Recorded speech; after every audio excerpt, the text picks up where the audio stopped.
By any name, it was an evil place.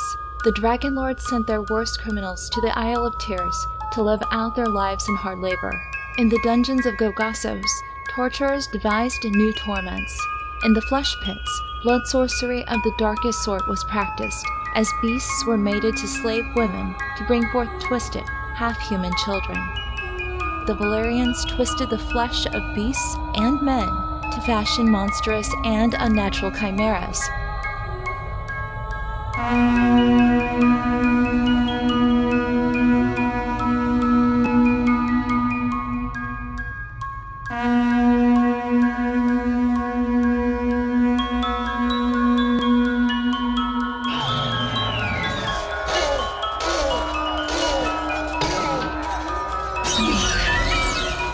The Valyrians adopted the Giscari custom of slavery.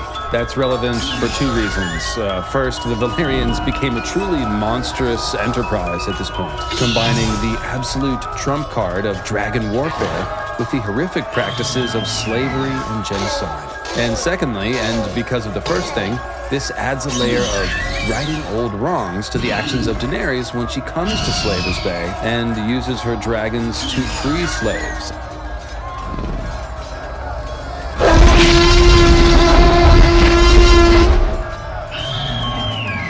The Valyrians mainly used their slaves for basically the most awful purposes. Forced mining of the volcanic caverns of the Valyrian freehold, known as the 14 Flames.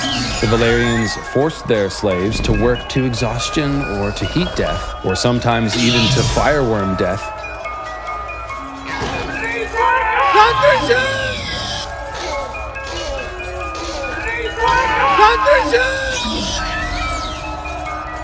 Save me!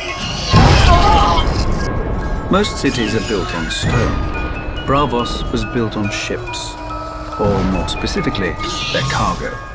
Slaves who rose up against their Valyrian captors and seized the helms of the convoy. Of all crimes, Valyria punished rebellion most severely.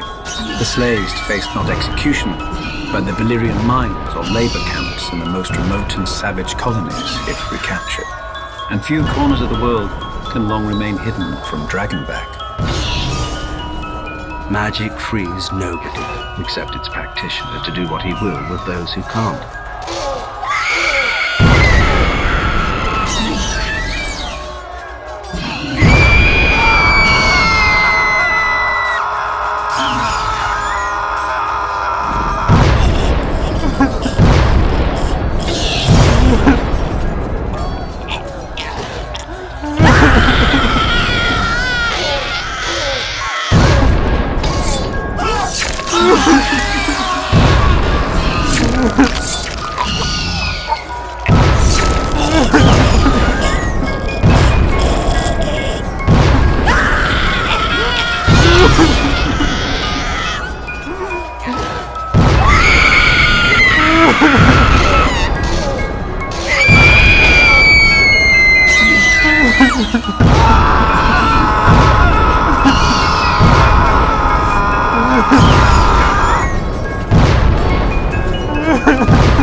Yeah, so now you might understand a little better why King Viserys might be saying in that one trailer that dragons are, quote, a power man should never have trifled with, right? The horror of Valyria is essentially always the implied threat behind any Dragon Lord King of Westeros. That's more or less what Maegor the Cruel is all about. So it's very important to understand this history because it would have been foremost on the minds of all of the people of Westeros that were subjects of these Targaryen dragon kings. There you are. You're taking us through Valyria. Sailed this route before? No. I'm going to bring Daenerys a souvenir from her ancestral homeland in case it's not enough. I think you'll be plenty. You know what they say? The Doom still rules Valyria. What about the demons and the flames? Aren't you afraid of the Doom? No. The pirates are. How many centuries before we learn how to build cities like this again?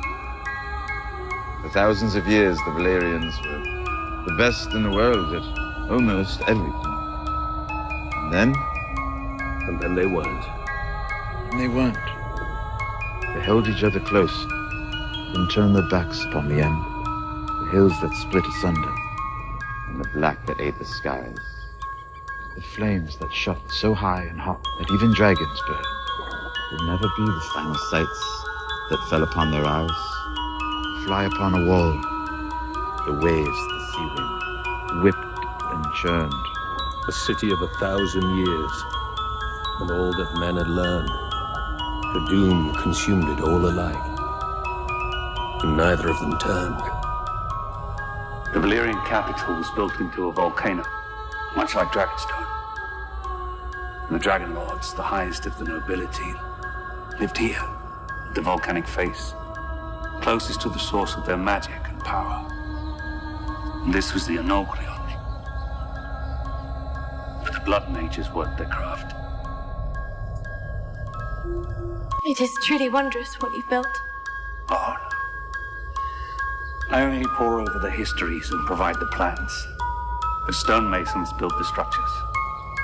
Do you believe the Westeros can be another Valyria, Your Grace? That depends whether you speak of the freehold at its height or at its falling. Over 1,000 dragons, a navy large enough to span the seas of the world. The glory of old Valyria will never be seen again. Now, to understand anything about House Targaryen, we must start with Valyria, because all of the Targaryen dragon lore, dragon technology, dragon magic, dragon dreams, all of that descends from Valyria, and in fact represents but a small remnant of what doomed Valyria once possessed.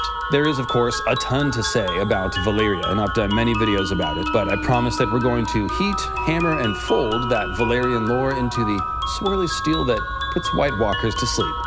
So when the Valyrians weren't feeding slaves into the fires of their minds, they were apparently feeding them into the fires of their spellcasting. We're told by Marwyn the Mage, Archmaester of the Higher Mysteries at the Citadel, that all Valyrian sorcery was rooted in blood and fire. And from what we can tell, that quite often means human sacrifice to generate or control magical fire. The first and most important example of this was their ability to use magic to bank the fires of the volcanic mountain range that their empire was built on. That's how they lasted that long, living on volcanoes.